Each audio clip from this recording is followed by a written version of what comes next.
존경하는 시청자 여러분, 안녕하십니까? 2025년 연말, 중국 권력의 중심 베이징에서는 그 어느 때보다도 긴장과 불안이 짙게 감돌고 있습니다. 12월 말에 접어들면서 중국 공산당 상층부로부터 일련의 이례적인 신호들이 연속적으로 나타나고 있습니다. 베이징 정치권에서는 대규모 숙청이 임박했다는 소문이 눈덩이처럼 퍼지고 있으며 극히 제한된 범위에서 유통되고 있다는 비밀 명단이 존재한다는 이야기도 돌고 있습니다. 이 명단에는 내년의 변고를 맞을 가능성이 있는 다수의 고위 관료들이 포함되어 있다고 전해집니다. 이와 동시에 시진핑의 핵심 측근으로 여겨져 오랫동안 절대적인 신임을 받아왔던 세 인물이 차례로 이상 징후를 보이고 있습니다. 더욱 심각한 것은 사회하층에서 민중의 분노가 두려움의 한계를 넘어서는 듯한 모습이 나타나고 있다는 점입니다. 중국의 소셜미디어에서는 사상 처음으로 조직 결성을 공개적으로 호소하고 무기를 요구하며 그들이 말하는 진짜 적을 제거하자는 노골적인 주장까지 등장했습니다.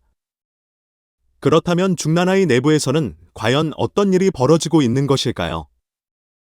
이것은 시진핑이 권력을 지키기 위해 스스로 자신의 사람들을 제거하는 것일까요?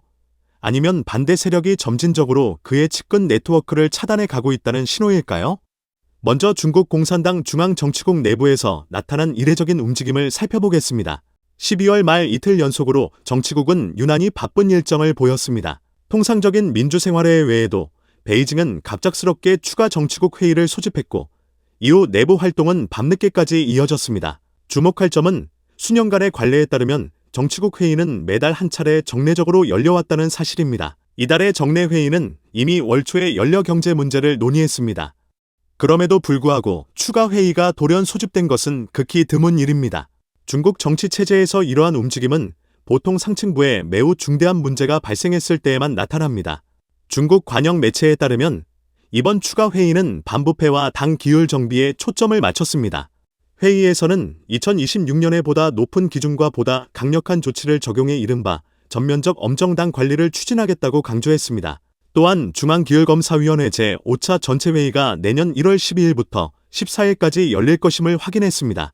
중국 정치에 정통한 인사들은 이러한 방식이 시진핑 집권 일기 시절을 강하게 연상시킨다고 말합니다.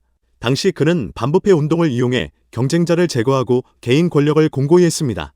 그러나 현재의 큰 차이점은 3기 집권기에 들어서면서 반부패의 칼날이 더 이상 외부를 향하는 데 그치지 않고 시진핑 자신의 진영을 향해 되돌아가고 있다는 점입니다. 공식 통계에 따르면 2025년 한 해에만 60명 이상의 중앙급 고위 간부가 낙마했는데 이는 반부패 운동이 시작된 이래 최고치입니다. 이는 발표된 사례에 불과하며 실제로는 이미 문제가 발생했지만 아직 공식 발표에 등장하지 않은 인물들도 적지 않은 것으로 알려져 있습니다. 베이징 정치권 소식통들에 따르면 2026년에는 이 숙청이 더욱 격화될 가능성이 높으며 성부, 급 권력 집단과 특히 군을 주요 표적으로 삼을 것이라고 합니다. 이 숙청은 최소 2년 이상 지속될 수 있으며 그 강도는 과거를 훨씬 능가할 것이라는 전망이 나오고 있습니다. 이러한 상황 속에서 베이징의 제한된 범위에서 비밀 명단이 돌고 있다는 소식이 많은 이들의 주목을 받고 있습니다. 이 명단은 차기 표적이 될 관료들과 관련되어 있다고 전해지지만 구체적인 이름은 공개되지 않고 있습니다. 대신 내부에서는 의미심장한 말이 회자되고 있습니다. 1월이 되면 누가 회의장에 나타나는지, 누가 자리를 비우는지, 누가 뉴스에 언급되는지를 보라. 그러면 진짜 신호가 어디에 있는지 알게 될 것이다. 의사결정층과 접촉이 있는 것으로 알려진 한 인물에 따르면 시진핑은 현재 중국이 직면한 심각한 문제들, 특히 경제 침체의 원인이 제도나 노선이 아니라 관료 집단에 있다고 믿고 있습니다. 그는 많은 관료들이 부패만 생각하고 일을 하지 않으며 충성하지 않고 명령을 따르지 않는다고 보고 있습니다. 이런 인식 속에서 문제는 시스템이나 최고 지도자가 아니라 사람에게 있다는 것입니다. 그러나 역설적으로 숙청이 거듭될수록 관료 조직은 더욱 마비되고 있습니다. 각급 관료들은 점점 더 소극적이고 두려움에 휩싸여 결정을 내리지 못하고 있습니다. 행정기구가 제대로 작동하지 않자 경제와 사회는 더욱 약화되고 이 악순환은 중나라의 내부를 점점 더 치열하고 위험한 권력 투쟁의 상태로 몰아넣고 있습니다.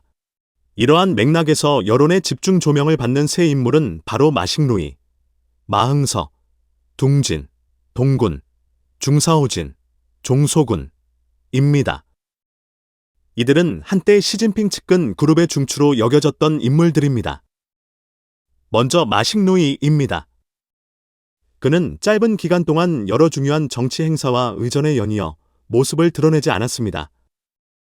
고위 지도자들의 장례식에서도 조화를 보내지 않았고, 통상적으로 정치국 위원이라면 반드시 참석하거나 최소한 정치적 존재감을 보여야 하는 자리에서도 보이지 않았습니다. 관영 매체 역시 그의 이름을 거의 언급하지 않고 있습니다. 일부 소식통은 마식루이가 이미 쌍계와 쌍규 조치를 당했을 가능성을 제기합니다. 즉, 당적 박탈과 동시에 엄격한 내부 조사를 받고 있다는 것입니다. 만약 이 정보가 사실이라면 그는 2026년의 첫 호랑이가 될 수 있습니다. 특히 주목되는 점은 그가 시진핑 가족과 매우 가까운 관계였다는 사실입니다. 그는 펑리위안과 같은 산둥성 출신으로 이른바 산둥방과 깊이 연결된 인물로 알려져 있습니다. 만약 마식루이가 실제로 낙마했다면 이는 단순한 부패 사건이 아니라 시진핑의 정치적 후방을 정면으로 겨냥한 타격이 됩니다. 다음은 중국 국방부장 둥진입니다. 최근 그는 직위에서 해임되었다는 소문에 휩싸여 있으며 여전히 상장, 계급은 유지하고 있는 것으로 전해집니다.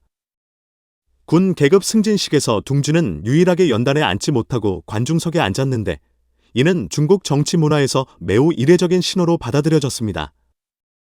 그는 시진핑과 오랜 인연을 맺어온 인물로 같은 고향이라는 이유로 펑리위안의 후원을 받았다는 이야기도 있습니다. 만약 둥진이 실제로 권력에서 밀려난다면 이는 군 내부 숙청이 상당히 깊숙이 진행되었으며 시진핑의 군 통제력에 점점 더 뚜렷한 균열이 생기고 있음을 의미합니다. 세 번째 인물은 중사오진입니다.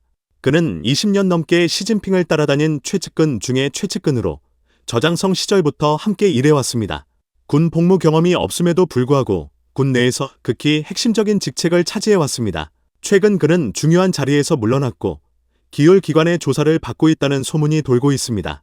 여러 군 관련 사건에 연루되었다가 내부 정화 과정에서 희생양이 되었다는 관측도 나옵니다.